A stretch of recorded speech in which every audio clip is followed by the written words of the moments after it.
Magandang hapon, ngayon pa araw ng Sabado, October 21, 2023. Update po muli sa lagay ng panahon.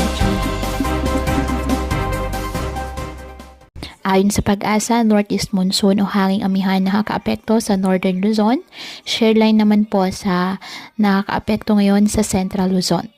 Opisyal na nga pong idineklara ng Pag-asa ang pagsisimula ng amihan season. Kaya asahan po sa mga susunod na buwan ang paglamig po ng ating temperatura. Kaya asahan po ang malamig na panahon. Wala namang bagyo o low pressure area na minomonitor sa loob po ng ating PAR na maaaring makaapekto sa lagay ng ating panahon. Ngayong araw, apektado po ng shareline ang Metro Manila, Central Luzon at Calabarzon. Kaya asahan po maulap na kalangitan na may kalat-kalat na pag-ulan at thunderstorms. Ang Batanes, Cagayan, Isabela, Apayao at Kalinga, asahan ang maulap na kalangitan na may mahihinang pag-ulan dahil po sa northeast monsoon. Ang Ilocos Region at nalalabing bahagi ng Cordillera Administrative Region at Cagayan Valley, bagyang maulap hanggang sa maulap na kalangitan with isolated light rains dahil pa rin po sa amihan. Ang nalalabing bahagi ng bansa, apektado po ng mga localized thunderstorms.